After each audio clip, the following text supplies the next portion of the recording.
21वां दिन। कुछ दिन पश्चात राम गुरु की आज्ञा से एकल विहारी हुए और सघन वन में ध्यान करते हुए उन्हें अवधि ज्ञान हुआ, जिससे उन्हें परमाणु पर्यंत दिखाई देने लगा। लक्ष्मण के भी अनेक भाव दिखे, पर मोह टूट जाने से अब उन्हें राग न उपजा। वे सोचते हैं कि जिसके 100 वर्ष कुमार अवस्था में, 300 वर्ष मंडलेश्वर अवस्था में और 40 वर्ष दिग्विजय में व्यतीत हुए, जिसने 11,508 वर्ष तक साम्राज्य पद का सेवन किया और जिसने 25 कम 12,000 वर्ष भोगावस्था में व्यतीत किए, वह लक्ष्मण अंत में भोगों से तृप्त न होकर नीचे गया। एक दिन वे महामुनि राम पंचोपवास की प्रतिज्ञा के पश्चात एरिया समिति का पालन करते हुए नंदस्थली नामक नगरी में पाड़ना के लिए गए। नगर के नर नारी मन में सोचते हैं कि वह बड़ा भाग्यवान होगा जिसके घर ये महामुनि आहार करेंगे, और सभी उन्हें अपने घर में आहार कराने को उत्सुक हो उठे। नगर में मुनिराज को देखकर राजा को आहार दान का विकल्प आया, परंतु राजा आहार दान की विधि नहीं जानता था। अतः उसने अपने मंत्रियों को मुनिराज को लाने को भेजा। मंत्रीगण भी आहार विधि नहीं जानते थे, इसलिए प्रजा को आहार देने से मना किया। वह राजा महामुनि को अपने साथ चलने को कहा। राम अंतराय जानकर वन में लौट गए और कायोत्सव धारण किया। मुनिराज के बिना आहार किए लौटने से सभी दुखी हुए। फिर राम ने पंचोपवास किए और उसके बाद उन्होंने मन में नियम लिया कि कोई वन में कोई श्रावक शुद्ध आहार दे तो लेना, नगर में जाना ही नहीं। उसी दिन प्रतिनंद नामक राजा को दुष्ट घोड़ा लेकर भाग गया। वह वन में सरोवर में फंस गए। राजा को नजरों से ओझल देखकर रानी भी दूसरे घोड़े पर चढ़कर राजा के पास गई और थोड़ी देर में रानी राजा के पास पहुंच गई। दोनों आपस में बातें कर ही रहे थे कि राम मुनिराज कांतरचर्या के लिए आ पहुंचे। राजा रानी ने नवधा भक्ति पूर्वक आहार दिया। राम मुनिराज का निरंतराय आहार हुआ। तब पंचाचर हुए तथा मुनिराज श्री राम क्षीण महारिद्धि के धारक थे, सो उस दिन रसोई का अन्न अटूट हो गया। इसके बाद राम सघन वन में ध्यान करने लगे, जिससे उनमें अनेक रिद्धियां उपजी, पर ध्यान मग्न उन्हें रिद्धियों का कुछ पता ही नहीं चला। उनके तप के प्रभाव से वन के जंगली जानवरों के परिणाम शांत हो गए। जीवों का जातिगत विरोध मिट गया। वे मुनिराज राम का शांत स्वरूप देखकर शांत हो गए। इस प्रकार तप करते हुए, विहार करते हुए वे कोटिशिला पर पहुंच गए और वहां ध्यान लगाकर बैठ गए।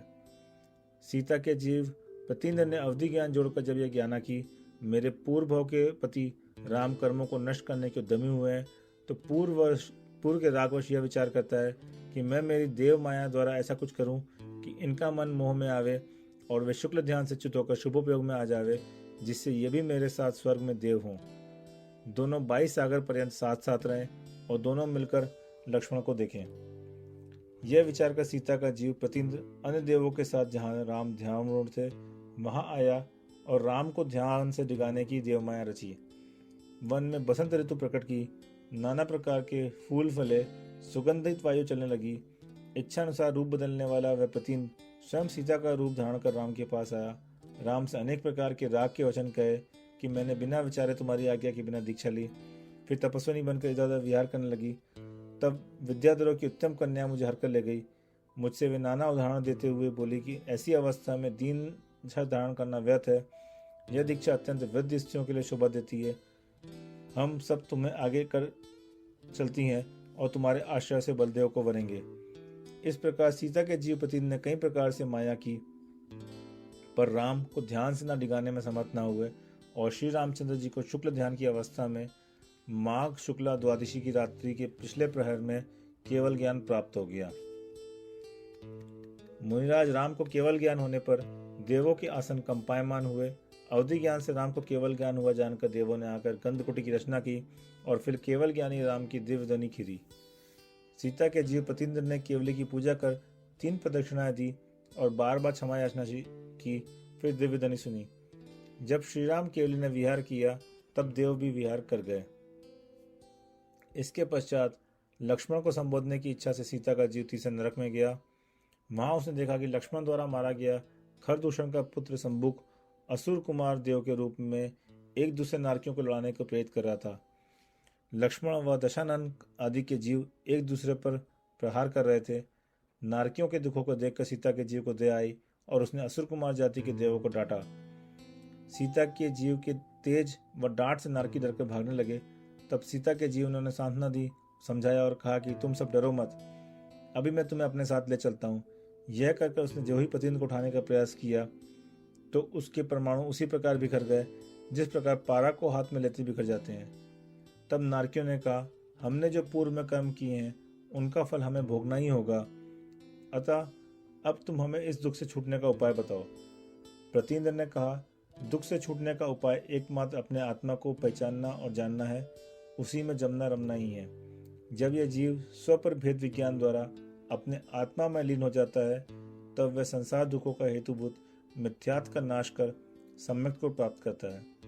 जो जो जीव की स्वानुभव की दशा में वृद्धि होती है त्यों त्यों उसका संसार कम होता जाता है, और यदि जीव एक अंतर्मुक्त आत्मलीनता की दशा में रह जावे तो सदा सदा के लिए संपूर्ण दुखों से छूट जाता है। अतः तुम इस देह देवल में विराजमान देह से भिन्न निज भगवान आत्मा को जानो, उसे ही अपना मानो और उसी में जम जाओ, रम जाओ, समा जाओ। सुखी होने का एकमात्र यही उपाय है। इस नरक पर्याय में भी आत्मा को जानने पहचानने का कार्य हो सकता है। यद्यपि आत्मा में जमना रत्ना इस प्रतिकूल वातावरण में दुष्कर अवश्य है पर असाध्य नहीं है। लक्ष्मण और दशरथ के जीव ने पूछा, तुम कौन हो? तब वह प्रतिन्द्र बोला, मैं सीता का जीव तप के प्रभाव से 16वें स्वर्ग में प्रतिन्द्र हुआ हूँ। तुम विषय वासना में फंसकर यहाँ आ गए। दशरथ के जीव ने पूछा, अभी राम कहाँ है? प्रतिन्द्र बोला, राम ने दीक्षा लेकर केवल ज्ञान प्राप्त किया है और अभी भरत क्षेत्र में उनका धर्मोपदेश हो रहा है, अतः मैं भी उनका उपदेश सुनने जा रहा हूँ।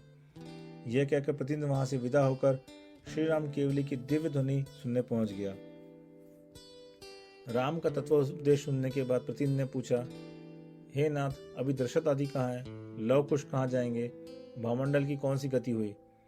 तब श्री राम भगवान की दिव्य ध्वनि में आया कि दशरथ, कौशल्या, सुमित्रा, कैकई और सुप्रभा तथा जनक और कनक सभी तप के प्रभाव से 13वें देवलोक में गए हैं। वे सभी समान रिद्धि के धारक देव हैं। लव कुश इसी जन्म से मोक्ष प्राप्त करेंगे और 13 भाई भामंडल अपनी रानी सुंदर मालिनी सहित देवकुरु भोग भूमि में गया है।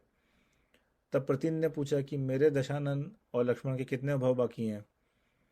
केवली की दिव्य ध्वनि में आया कि दशानन व लक्ष्मण तो पहले तो भाई भाई होंगे, फिर अनेक भावों पश्चात वे 7वें स्वर्ग में जाएंगे।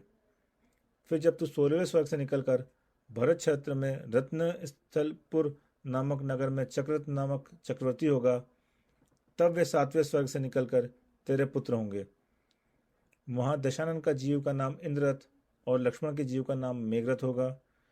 इंद्ररथ अनेक श्रेष्ठ भाव धारण कर तीर्थंकर होगा और तू चक्रवर्ती पद छोड़कर मुनि पद धारण कर पंचोत्तर में अहमिंद्र होगा, और वहां से निकलकर दशानन का जीव तो तीर्थंकर होगा और तू उसका प्रथम गणधर होकर मुक्ति प्राप्त करेगा।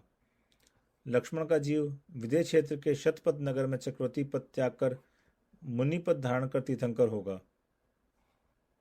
कहानी को समाप्त करते हुए गुरुजी ने कहा, जिस प्रकार समुद्र असीम है, उसकी सीमा बांधी नहीं जा सकती, उसी प्रकार केवली के गुण भी असीम होते हैं, उन्हें शब्दों की सीमा में बांधा नहीं जा सकता।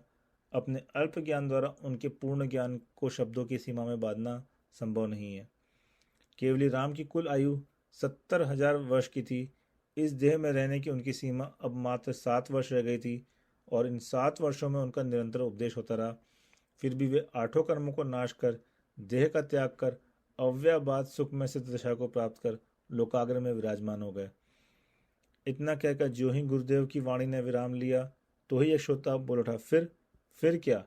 अब तो वे राम सिद्ध अवस्था में अनंत काल तक अनंत सुख का उपभोग करते रहेंगे और अब यह राम कहानी यहीं समाप्त होती है।